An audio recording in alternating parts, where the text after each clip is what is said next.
the teachers be blamed for poor upbringing of the children or the parents?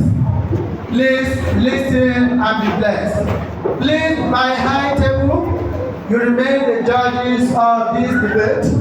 And Barrister Duru, please, you'll be our timekeeper. Please, the other high tables should be the judge for this debate.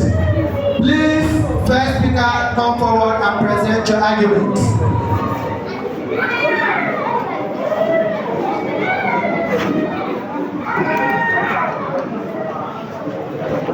Good day, Mr. Chairman, panel of judges, accurate timekeeper, my co-debaters, ladies and gentlemen. My name is Fanny Mitchell. I am a Justice student of Elsevier International School.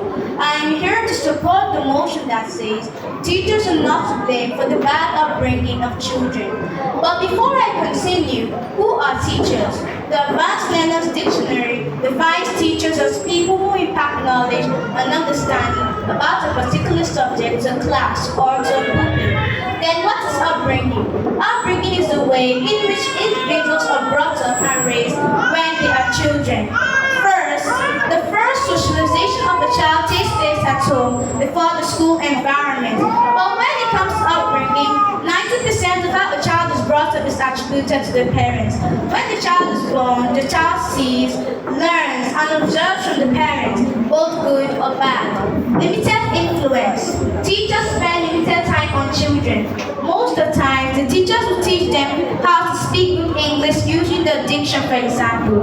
But when they get home, parents will render the teacher's effort useless as they themselves cannot speak using the right diction. So the students have no choice than to speak what the parents understand by speaking flat. Second, when a child behaves rudely to the elders, the parents are supposed to correct them, but instead they ignore them and say they are too young to be corrected. But the teacher should just there to nurse and groom whatever has been planted by the parents. Third, in terms of discipline, parents are supposed to discipline them, showing them the way of God and not today's vices, such as the negative aspects of technology, social media, and many other things happening in the world today. This will result in addiction, non-interaction with peer group, and eventually can cause isolation. I hope with these viewpoints, I'll be able to convince you that teachers should not blame for the bad upbringing of children. Thank you. Protocol. My name is Seth Victory. I stand before you today to oppose the motion that says that teachers are not to be blamed for the bad upbringing of children. Before I continue, my opponent here said teachers are... That says teachers are not to blame for the bad upbringing of children. Before I continue, if I heard my opponent correctly, she said teachers are responsible for instilling discipline in children at school. I agree, but lack of parental backing can discourage teachers for disciplining children at school. When teachers attempt to correct or discipline a child for poor behavior, they plenty face pushbacks from parents. When parents undermine school authority, a child learns they misbehave without consequences.